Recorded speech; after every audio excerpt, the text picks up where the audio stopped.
ان کا ایک خاص تہوار، ان کی عید، ان کی خوشی کا موقع آنے والا ہے۔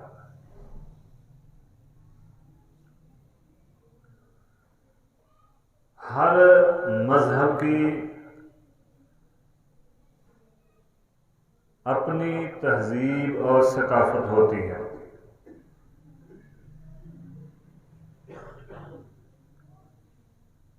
ہر مذہب کے اپنے اصول و ضوابط ہوتے ہیں۔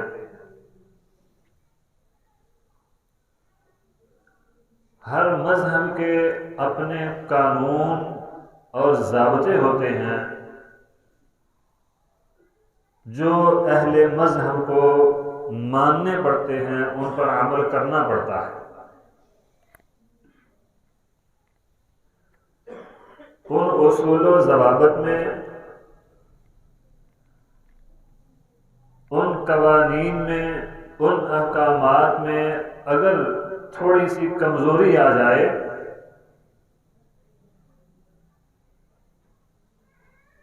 تو اچھے اور برے کی پہچان ختم ہو جاتی ہے، سچے اور جھوٹے کی، حق اور باطل کی پہچان ختم ہو جاتی ہے۔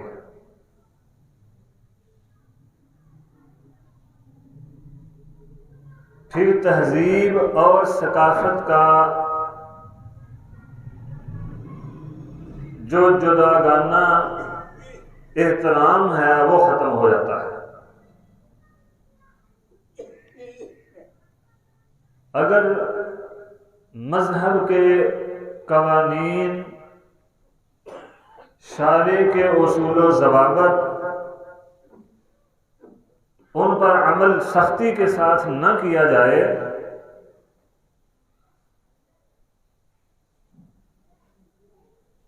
تو پھر انسان فتنے اور فساد کا شکار ہو جاتا ہے،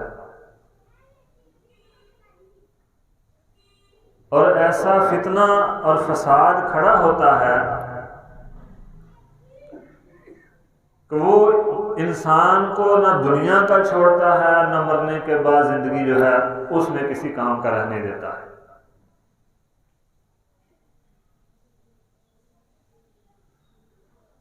دنیا میں بھی جب مذہب سے باہر نکل جائیں، اپنے مذہب کے قوانین، اصول و ضوابط کو چھوڑ دیں تو انسان ذلیل و رسوا ہوتا ہے، اور بعد میں جو کچھ ہونا ہے وہ بھی کسی سے ڈکا چھپا نہیں ہے۔ اسی طرح اسلام کے بھی کچھ اصول و ضوابط ہیں، کچھ قوانین ہیں، کچھ احکامات ہیں۔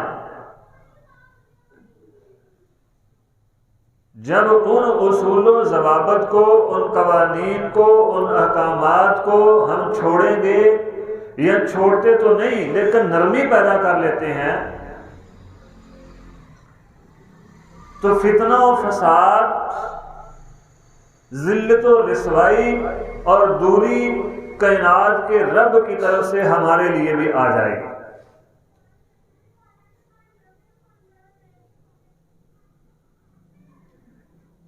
چونکہ ایک دن بعد عیسائیوں کا ایک بڑا اہم تہوار ہے،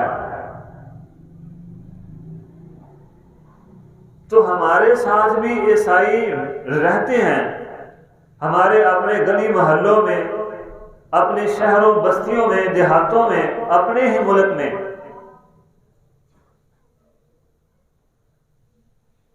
اسلام کا یہ اصول ہے،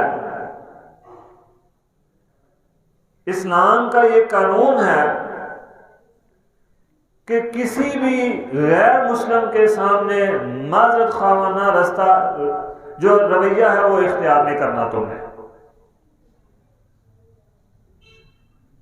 انہیں عزت و احترام نہیں دینا، انہیں پروٹوکول سے نہیں نوازنا، ان کی تہذیب و ثقافت اپنے اوپر لاگو نہیں کرنی۔ ان کے تہوارات میں شریک نہیں ہونا، ان کے مجلسوں میں، ان کے پروگراموں میں اسلام، کوئی بھی غیر مسلم ہو ان کے پروگراموں میں اسلام جانے کی قطعاً اجازت نہیں دیتا۔ اس حوالے سے 4 باتیں بڑی اہم ہیں، وہ یاد رکھیں۔ ہمارے کچھ مسلمان بھائی، بلکہ اب تو اکثر مسلمان بھائی ایسے ہیں کہ جب عیسائیوں کی عید آتی ہے تو ان کی عید میں شریک نظر آتے ہیں، ان کی خوشی پر کیک کاٹتے ہوئے نظر آئیں گے، ان کی عید پر اچھا لباس پہن کر ان کی عید میں شریک ہوتے نظر آئیں گے، ان جیسی چال ڈال وضع قطع اختیار کر کے ان جیسے ہی نظر آئیں گے۔ تو اسلام ہمیں کیا تعلیم دیتا ہے؟ 4 باتیں بڑی اہم ہیں۔ سب سے پہلی بات، امام الانبیاء محمد الرسول اللہ صلی اللہ علیہ وسلم کی تعلیمات ہمیں یہ سکھاتی ہے کہ کفار کی مشابہت اختیار نہیں کرنی۔ نبی صلی اللہ علیہ وسلم نے فرمایا غیروا شیبا ولا تشبہوا بالیہود، جب داڑھی کے بال سفید ہو جائیں تو خضاب کے ساتھ انہیں رنگ لو، یہودیوں کی مخالفت کیا کرو۔ اب داڑھی کے بال سفید ہیں، یہودیوں کی مخالفت جو ہے ان داڑھی کے بالوں کی سفیدی میں بھی کرنی ہے، تو اتنے بڑے تہوار، اتنی بڑی مجلسیں، ان کے پروگرام اسلام کیسے اجازت دے گا کہ ان میں شریک ہو جائیں ہم جا کر؟ 2 ٹوک الفاظ میں امام الانبیاء محمد الرسول اللہ صلی اللہ علیہ وسلم نے فرمایا من تشبہ بقوم فہو منہم، بات ختم۔ جو جس قوم کی مشابہت اختیار کرے گا، جس قوم جیسی وضع قطع اختیار کرے گا، چال ڈھال رنگ ننگ اختیار کرے گا، وہ انہی میں سے شمار کیا جائے گا۔ اگر لباس، وضع قطع، اٹھنا بیٹھنا، غمی خوشی اسلام جیسی ہے تو کل قیامت کے دن کائنات کے رب کے دربار میں مسلمانوں میں کھڑے ہو جاؤ گے۔ اگر یہ سب چیزیں کفار جیسی ہیں، یہود و نصارہ جیسی، مشرکین جیسی ہیں، تو قیامت کے دن جب رب کے دربار میں پیش کیے جاؤ گے تو انہی کے ساتھ کھڑے کیے جاؤ گے۔ کوئی نہیں کہے گا یہ مسلمان ہے، لوگ کہیں گے یہ یہودی ہے، یہ عیسائی ہے۔ زمین پر کلمہ محمد الرسول اللہ صلی اللہ علیہ وسلم کا کل قیامت کے دن جب دربار لگے گا عرش والے عظیم رب کا، تو شمار ہوگا یہود و نصارہ میں۔ میرے بزرگوں ساتھیوں، کائنات کے رب کو صرف کلمہ نہیں چاہیے، آمنوا وعملوا الصالحات، ایمان لاؤ اور عمل بھی کرو۔ اسلام نے ہمیں 2 ہی خوشیاں دی ہیں، بس تیسری کوئی خوشی کا موقع نہیں ہے، عید الفطر اور عید الاضحیٰ بس۔ صحابہ اکرام خصوصاً سیدنا عمر بن خطاب رضی اللہ عنہ فرماتے ہیں کہ ان خوشی کے 2 مواقعوں پر خوب خوشی کا اظہار کیا کرو تاکہ لوگوں کو پتہ چلے یہ مسلمانوں کی خوشی کے دن ہیں۔ غیر مسلموں کی خوشی میں شریک ہونا اسلام اجازت نہیں دیتا اس کی۔ ان جیسی وضع قطع اختیار کرنا، جس جیسے بن کر رہو گے قیامت کے دن انہی میں شمار ہوگے۔ سادی سی مثال یوں سمجھ لیں، کوئی بندہ چوروں کے ساتھ بیٹھتا ہے، جب پولیس پکڑنے آتی ہے تو ساتھ اس کو بھی لے کر جاتی ہے، کبھی کوئی بھی نہیں پوچھے گا کہ بھئی تم تو چور نہیں ہو، چلو تم رہنے دو، یہ چور ہیں میں ان کو لے جاتا ہوں۔ مجرموں کے ساتھ اٹھنا بیٹھنا ہو تو قانون نافذ کرنے والے ادارے جب آئیں گے تو اس کو بیٹھنے والے کو بھی ساتھ لے جائیں گے۔ حدیث میں بھی اس کی مثال ہے، فرشتے اللہ کے پاس جب کسی مجلس سے اٹھ کر جاتے ہیں تو اللہ رب العزت فرماتے ہیں میں نے اس مجلس والوں کو معاف کر دیا. حدیث لمبی ہے، مختصر مفہوم بیان کرنے لگا ہوں. فرشتے عرض کرتے ہیں اللہ اس مجلس میں فلاں ایک بندہ تھا، وہ تو تیرے ذکر کے لیے نہیں آیا تھا، وہ اپنے کام کی غرض سے آیا تھا. اللہ رب العزت فرماتے ہیں میں نے اسے بھی معاف کر دیا. وہ کسی پنجابی شاعر نے کیا خوب بات کہی ہے، چنگیاں دے لڑ لگیاں میری چوڑی پھول پے، مندیاں دے لڑ لگیاں اگلے بھی ڈول گئے. من تشبہ بقوم فہو منہ، جس کی مشابہت اختیار کر لو گے، اچھوں کے ساتھ بیٹھو گے تو اچھوں میں شمار ہو جاؤ گے، بروں کے ساتھ بیٹھو گے تو بروں میں شمار ہو جاؤ گے. دوسرا اصول، دوسرا قانون، دوسرا حکم کہ غیر مسلموں کے ساتھ محبت نہیں رکھنی، دوستی نہیں رکھنی، یارانہ نہیں رکھنا، تعلقات نہیں بنانے. اللہ اکبر کبیرہ. اللہ کے پاک پیغمبر پر قرآن نازل فرمایا یا ایھا الذین آمنوا لا تتخذوا بطانة من دونکم لا یعلونکم خبالا ودوا ما عنتم. اے ایمان والو، اپنے علاوہ، اپنوں کے علاوہ کسی کو دوست نہ بناؤ. لا تتخذوا بطانة من دونکم لا یعلونکم خبالا. تمہاری دوستیاں، تمہارے تعلقات، تمہاری رشتہ داریاں، اٹھنا بیٹھنا اپنوں کے ساتھ، اہل اسلام کے ساتھ ہونا چاہیے. لا تتخذوا بطانة من دونکم لا یعلونکم خبالا. کوئی بھی ایسا موقع یہ کفار نہیں جانے دیتے جس میں تمہیں نقصان پہنچایا جا سکتا ہو تو یہ نقصان نہ پہنچائے. ہر وہ عمل جو تمہیں مصیبت میں ڈالنے والا ہوتا ہے اس عمل سے یہ کفار خوش ہوتے ہیں، اور ان کی دشمنی ان کے منہوں سے عیاں ہے، ظاہر ہے. کائنات کے رب نے واضح بتا دیا یہ تمہارے دوست نہیں ہو سکتے، یہ ایک دوسرے کے لا تتخذوا اليهود والنصارى اولیاء بعضهم اولیاء بعض، آپس میں ایک دوسرے کے دوست ہیں، تعلق ہیں ان کے، تمہارے ساتھ کوئی تعلق نہیں ان کا. ان کی دشمنی ان کے منہوں سے واضح ہے، ظاہر ہے. ہر وہ کام جو تمہیں نقصان پہنچاتا ہے وہ یہ کام کرتے ہیں، جو کام تمہیں مصیبت میں ڈالنے والا ہے وہ کام انہیں پسند ہے.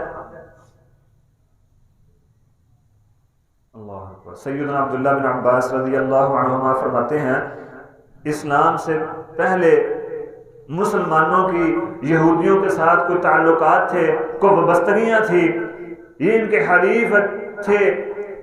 جب اسلام آیا تو وہ تعلقات پھر بھی ویسے قائم تھے. کائنات کے رب نے یہ آیت نازل فرما کر یا ایھا الذین آمنوا لا تتخذوا بطانة من دونکم لا یعلونکم خبالا، وہ سارے کے سارے تعلق ختم کروا دیے. آج کے بعد کسی مسلمان کا کسی عیسائی، یہودی یا کسی بھی مشرک غیر مسلم ان کے ساتھ کوئی تعلق نہیں ہے. امام ابن ابی حاتم رحمہ اللہ تعالی نے حسن سند کے ساتھ سیدنا عبداللہ بن عباس کا یہ قول اپنی تفسیر میں نقل کیا ہے. ہمارا تعلق، ہمارا اٹھنا بیٹھنا، ہماری غمی خوشی، ہماری وضاحت، ہمارا لباس، یہ سب کچھ مسلمانوں جیسا، اسلام جیسا ہونا چاہیے. کائنات کے رب کو یہی مطلوب ہے. تیسرا اصول، تیسرا قانون، تیسرا حکم کہ کسی بھی غیر مسلم کو اپنے انتظامی امور میں کسی بڑے عہدے پر فائز نہیں کرنا، انہیں کوئی پروٹوکول نہیں دینا. اگر باہر سے کوئی غیر مسلم آ جاتا ہے، کوئی وزیر، کوئی بھی آ جاتا ہے تو اسلام قطعاً اجازت نہیں دیتا کہ اسے پروٹوکول دو، اس کا احترام کرو، یا اپنے اندر موجود کسی غیر مسلم کو کسی بڑے عہدے پر فائز کرو. اللہ کے پاک پیغمبر محمد رسول اللہ صلی اللہ علیہ وسلم نے فرمایا لا تبدأ اليہود والنصارى بالسلام، یہود و نصارہ کو سلام کرنے میں پہل نہ کرو. حالانکہ مسلمانوں کو حکم کیا ہے جو سلام کرنے میں پہل کرے گا جو سب سے پہلے السلام علیکم لے گا اسے اضافی نیکیاں دی جائیں گی. لیکن فرمایا لا تبدأ الیہود والنصارى بالسلام، یہود و نصارہ کو تم نے اسلام میں پہل نہیں کرنی. کوئی پروٹوکول نہیں ہے ان کے لیے. یہ پروٹوکول، یہ عزت و احترام، یہ آؤ بھگت، یہ استقبال صرف مسلمانوں کے لیے ہے. اور ساتھ کیا فرمایا امام الانبیاء محمد الرسول اللہ صلی اللہ علیہ وسلم نے فرمایا وَإِذَا لَقِيتُمْ أَحَدُهُمْ فِي الطَّرِيقِ فَاسْتَرُّوهُمْ إِلَىٰ أَضْيَقِهِ، جب تمہارے رستے میں وہ آ جائیں تو انہیں تنگ رستے کی طرف دھکیل دو، انہیں تنگ رستے، مشکل رستے پر گزرنے پر مجبور کرو. کیا مطلب؟ جب کوئی سامنے سے غیر مسلم آ رہا ہے تو سینہ چوڑا کر کے چلو ذرا، تاکہ اسے گزرنا مشکل ہو جائے. ویسے تو عاجزی سے چلنے کا حکم ہے، سنت بھی یہی ہے، عاجزی کے ساتھ چلو. کائنات کے رب کی زمین کو تم پھاڑ نہیں سکتے، لیکن جب مد مقابل کوئی غیر مسلم آ رہا ہے، کوئی یہودی، کوئی عیسائی آ رہا ہے، تو پھر سینہ چوڑا کر کے چلو، وہ مجبور ہو جائے مشکل رستے سے گزرنے پر، اسے تنگ رستے کی طرف دھکیلو، مجبور کرو کہ وہ تنگ رستے کی طرف سے گزرے، خود سینہ چوڑا کر کے چلو ذرا. یہ حکم ہے، کوئی عزت و احترام نہیں ہے. اور مشرک سے زیادہ کوئی پلید ہو سکتا ہے؟ امام احمد بن حنبل رحمہ اللہ تعالی جب کسی یہودی عیسائی کو دیکھتے تھے اپنی آنکھیں بند کر لیتے تھے اور فرمایا کرتے تھے میرے اندر اتنی ہمت نہیں جو کائنات کے رب پر جھوٹ بولتا ہے میں اسے دیکھ سکوں، اور ہمارے یارانے، ہماری تعلق، ہماری وابستگیاں ان غیر مسلموں کے ساتھ کیسے کائنات کے رب کو منظور ہوں گی. اللہ اکبر کبیرہ. کسی عہدے پر فائز نہیں کرنا. اب ہماری حکومتیں قادیانیوں کو نوازنا چاہتی ہیں، پہلے پی ٹی آئی تھی، وہ بڑے عہدے پر فائز کرنا چاہتی تھی. اللہ کے فضل و کرم سے ہم جیسے ٹوٹے پھوٹے لوگوں نے، علماء نے محنت کی، کوشش کی اور ہٹایا. اب یہ حکومت ہے، یہ بھی چاہتی ہے. حکم کیا ہے، اصول کیا ہے کہ انتظامی امور کوئی بھی ذمہ داری ہو کسی غیر مسلم کو بڑے عہدے پر فائز نہیں کر سکتے. سیدنا ابو موسیٰ اشعری رضی اللہ عنہ وارضا امیر المومنین عمر بن خطاب نے گورنر مقرر کیا ہوا تھا. ایک دن ملنے آئے امیر المومنین کو، اپنی کارکردگی پیش کرنے آئے ہوں گے. فرمانے لگے امیر المومنین میں نے ایک عیسائی کو اپنا کاتب مقرر کیا ہوا ہے. امیر المومنین نے فرمایا ابو موسیٰ اشعری اللہ تجھے ہلاک کرے، تو نے کائنات کے رب کے قرآن کی یہ آیت نہیں پڑھی یا ایھا الذین آمنوا لا تتخذوا اليہود والنصارى اولیاء بعضهم اولیاء بعض. فرمانے لگے ابو موسیٰ اشعری رضی اللہ عنہ وہ بھی نبی کے صحابی ہیں، بلند مقام والے ہیں، عظمت اور شان والے ہیں. عرض کی امیر المومنین مجھے اس سے کیا غرض، مجھے تو اس کی کتابت سے غرض ہے، وہ میرے لیے لکھ دیتا ہے بس بات ختم. فرمانے لگے ابو موسیٰ اشعری جب کائنات کے رب نے انہیں ذلیل و رسوا کر دیا ہے پھر تم اسے عزت کیسے دے سکتے ہو؟ جب کائنات کے رب نے اسے نکال دیا ہے، پھر تم اسے دور کر دیا ہے، پھر تم اسے کیسے قریب لا سکتے ہو؟ ابو موسیٰ اشعری یہ کام نہیں کرنا. کسی بھی عہدے پر کسی غیر مسلم کو فائز نہیں کرنا، نہیں بٹھانا. اللہ رب العزت نے بتایا نہیں کہ تمہیں نقصان پہنچانے کی ہر ممکن کوشش کرتے ہیں. یہ لا تتخذوا بطانة من دونکم لا یعلونکم خبالا، ہر وہ کام کریں گے جس سے تمہیں نقصان پہنچے، ہر اس کام پر خوش ہوں گے جس کام کی وجہ سے تم مصیبت میں پڑ جاؤ. یہ کائنات کے رب کا حکم ہے، بتایا کائنات کے رب نے. اب دلوں کے رازوں کو اللہ سے زیادہ اور کون جانتا ہے؟ ان کی خصلت، ان کی کمینگی کائنات کے رب نے دو لفظوں میں ہمارے سامنے رکھ دیے. اب بھی ہم کہیں کہ نہیں جی یہ جو فلاں ہے بڑا اچھا ہے، یہ ذمہ داری بڑی بہترین طریقے سے نبھا سکتا ہے، کائنات کے رب نے فرمایا نہیں نبھا سکتا. لا تتخذوا اليهود والنصارى اولیاء بعضهم اولیاء بعض. خاک نبھائے گا، یہ تمہیں نقصان ہی پہنچائے گا۔ چوتھا اصول، چوتھا قانون اور حکم کہ ان کے تہواروں میں، ان کی عیدوں میں، ان کی مجلسوں میں شریک نہیں ہونا۔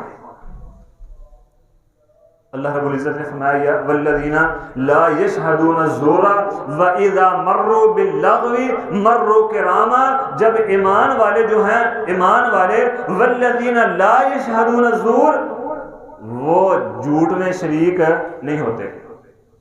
اب اس سے بڑا جھوٹ اور کیا ہو سکتا ہے کہ عیسیٰ اللہ کا بیٹا ہے؟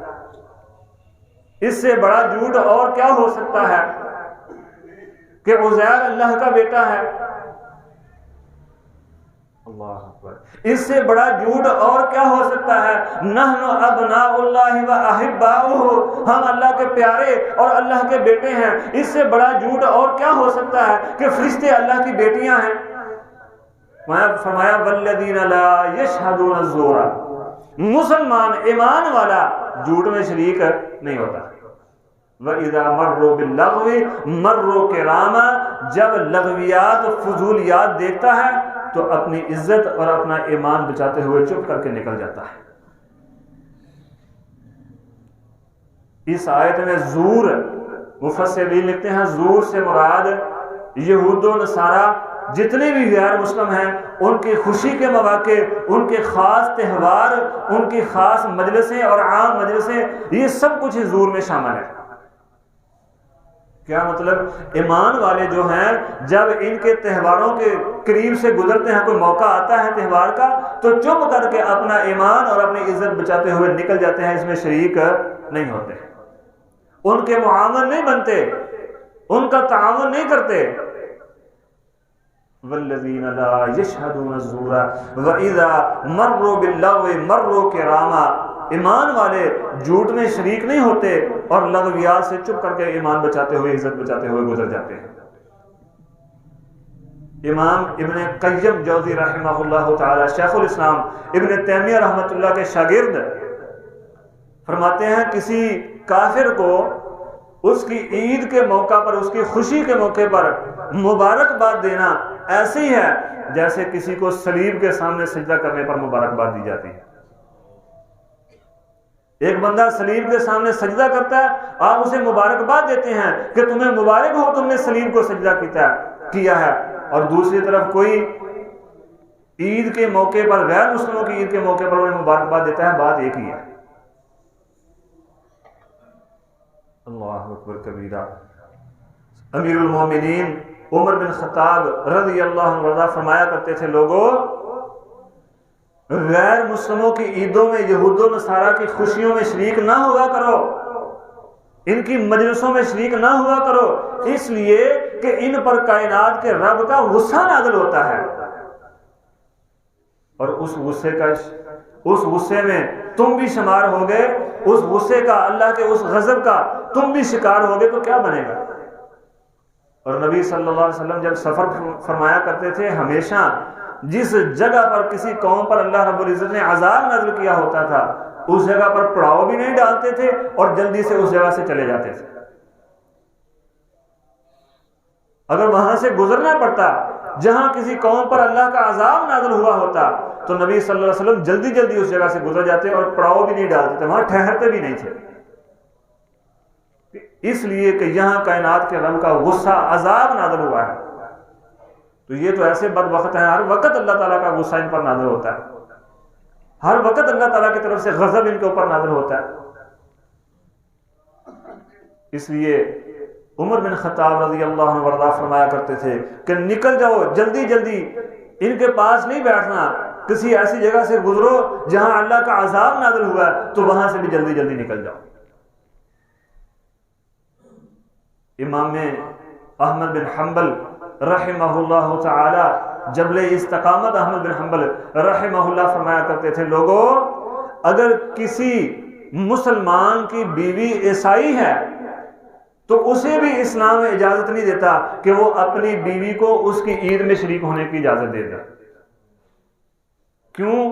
اس لیے کہ اللہ تعالیٰ کا حکم ہے وَلَا تَعَاوَنُوا عَلَى الْإِثْمِ وَالْعُدْوَانِ، گناہ اور اللہ کی نافرمانی پر ایک دوسرے کے ساتھ تعاون نہیں کرنا۔ وَتَعَاوَنُوا عَلَى الْبِرِّ وَالتَّقْوَىٰ کا حکم ہے نیکی اور تقوی پر ایک دوسرے کا تعاون کرو ایک دوسرے کے ساتھ۔ وَلَا تَعَاوَنُوا عَلَى الْإِثْمِ وَالْعُدْوَانِ، گناہ، اللہ کی نافرمانی، اللہ کے ساتھ بغاوت، ان کاموں میں ایک دوسرے کے ساتھ تعاون نہیں کرنا۔ کسی مسلمان کی بیوی عیسائی ہو تو وہ اسے قطعاً اجازت نہ دے کہ وہ اپنی عید میں جا کر شریک ہو سکے۔ اللہ سے دعا اللہ مجھے اور آپ کو سمجھنے کی اور عمل کی توفیق عطا فرمائے۔ اقول قولی ھذا واستغفر اللہ لی ولکم ولسائر المسلمین واستغفروہ۔